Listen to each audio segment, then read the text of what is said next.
शमी के वृक्ष, बेलपत्र का वृक्ष, उसके नीचे की मिट्टी हो, उसके नीचे की रज हो, वो भी औषधि का कार्य करती है।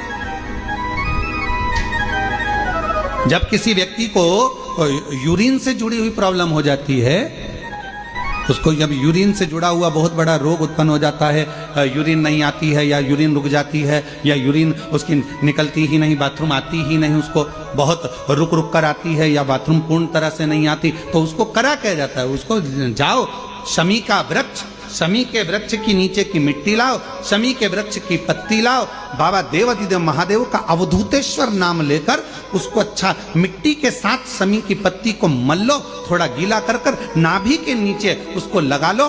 5 मिनट के अंदर अच्छे से कितनी भी यूरिन रुक रही हो पर यूरिन निकलना प्रारंभ हो जाती है, उसको किसी चीज की जरूरत नहीं पड़ती। 5 मिनट लगता है बस, और 5 मिनट में यूरिन आना प्रारंभ हो जाता है।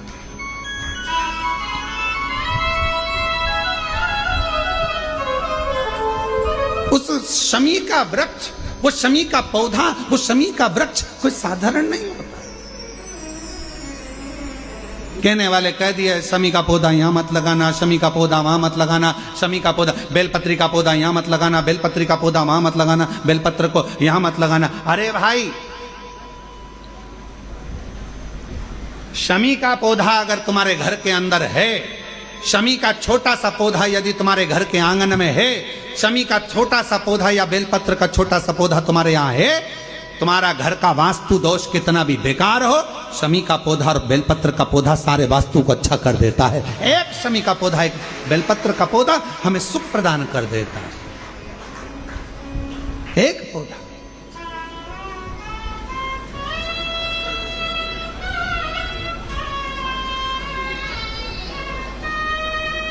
उस शमी के पौधे को ना पहचान रहे लोग, उस बेलपत्र के पौधे को ना पहचान रहे लोग।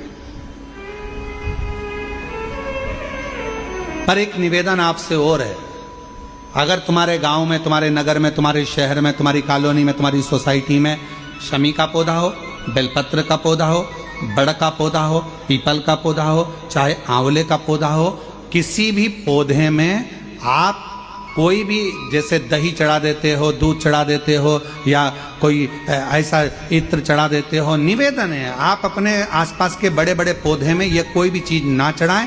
कोई महाराज कितना भी बताए, पर उस पौधे के अंदर आप केवल जल चढ़ाएं, केवल जल। आप उसमें ना दूध चढ़ाएं ना दही चढ़ाएं। क्यों? क्योंकि पौधे में जब दही जाता है तो दही जाने के कारण, इत्र जाने के कारण, तेल जाने के कारण, कोई सामग्री जाने के कारण वो बड़े से बड़ा पौधा सूखने लगता है। हमारा करवत्य निवेदन है आपसे, उस पौधे में जब भी बेलपत्र का पूजन करने जाओ, ना दूध चढ़ाना ना दही चढ़ाना, केवल जल चढ़ाना।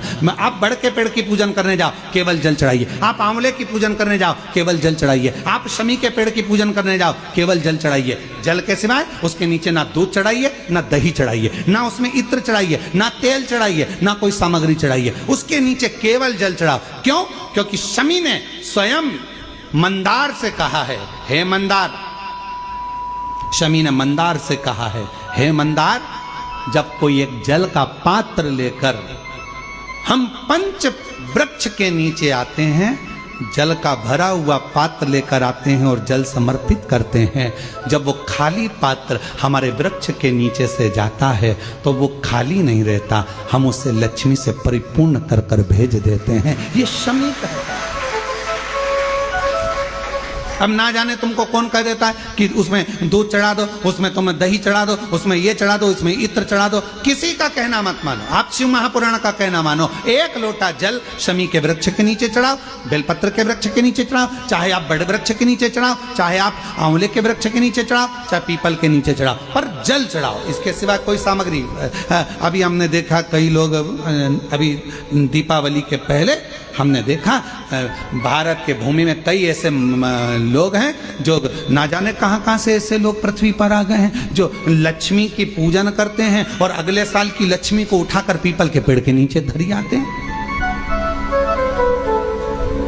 आंवले के वृक्ष के नीचे रखे आएंगे, कहीं बड़ वृक्ष के नीचे रखे आएंगे। रोड के किनारे जितने वृक्ष लगे हैं, सबके घर की लक्ष्मी मैया, सबके घर की लक्ष्मी जी की मूर्ति, गणेश जी की मूर्ति, इस देवता की मूर्ति, उस देवता की मूर्ति, सारी मूर्तियां पेड़ों के नीचे रखी हुई है। तुम्हें कौन ने अकल दे दी ऐसी? तुम्हें अकल किसने दी ऐसी? कौन ने विवेक दे दिया कि घर की पुरानी मूर्ति को पेड़ के नीचे ले जाकर रख दो? तुम्हारे घर की पुरानी मूर्ति है, घर में एक बाल्टी लो, घर में एक टब लो, उस बाल्टी में पानी भरो, तुम्हारे घर की पुरानी मूर्ति उस पानी के अंदर डाल के रखो। जितने दिन में गल जाए, 15 दिन, 20 दिन, 25 दिन, जब गल जाए तब उस मूर्ति की मिट्टी को किसी पेड़ के नीचे ले जाकर डालो, पर अपने देवी देवता को किसी वृक्ष के नीचे ले जाकर मत रखो, उनका अपमान मत करो, उनको अपमान मत करो।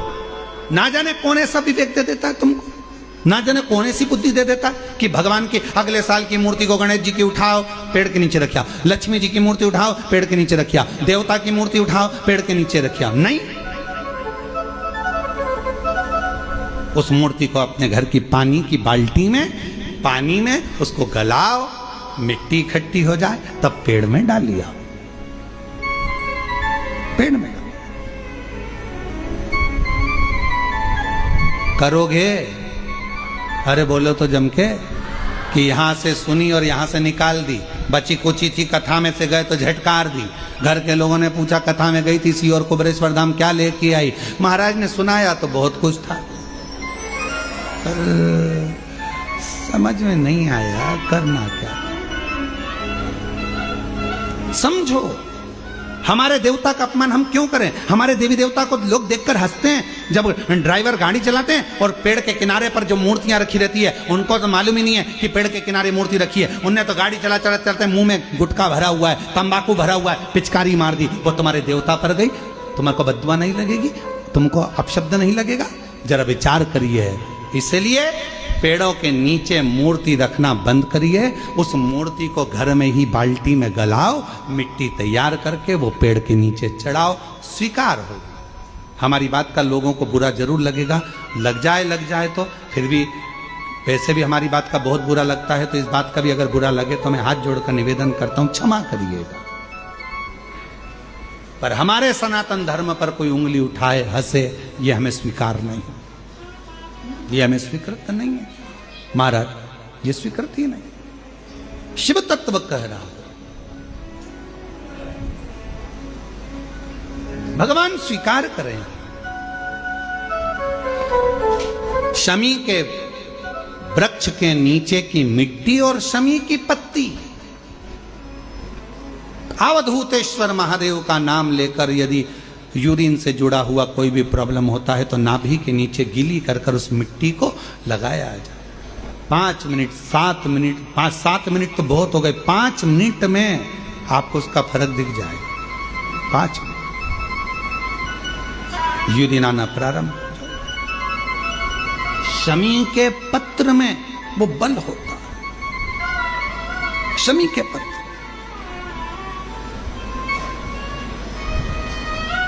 हम कईयों से कहते हैं कि अगर आपको लग रहा है कि डॉक्टर बोल रहा है कि कोई बड़ी बीमारी हो रही है, कोई तकलीफ, आपके मन में भी आपको ऐसा लग रहा है कि कहीं मेरे को घुटने ना बदलाना पड़ जाए, कहीं मेरे को ये बीमारी ना हो जाए, आपको ऐसा महसूस हो रहा है, तो आप बेलपत्र के वृक्ष के नीचे थोड़ी देर बैठो, वहां की मिट्टी को अपने शरीर पर थोड़ा सा लगाओ और श्री शिवाय नमस्तुभ्यं,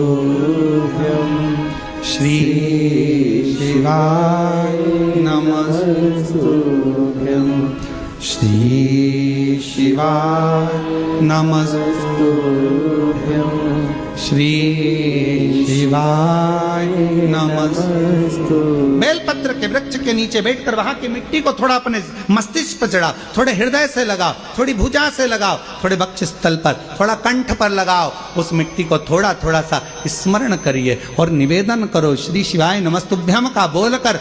खुद अपने आप अपनी बुद्धि से ये निकलना बंद हो जाएगा कि आपको ऐसा लग रहा था कि बीमारी होगी, घुटने बदलना पड़ेगा, ये करना पड़ेगा, अपने आप वो नेगेटिवता बाहर होगी और आप धीरे धीरे स्वस्थ होना प्रारंभ होंगे, धीरे धीरे स्वस्थ। शिवालय, बेलपत्र का वृक्ष, बट वृक्ष, शमी वृक्ष, पीपल का वृक्ष, आंवले का वृक्ष, मंदिर, तीर्थ, शिवालय, देवालय, ये बल देते हैं, हमको ऊर्जा देते हैं। टूट जाए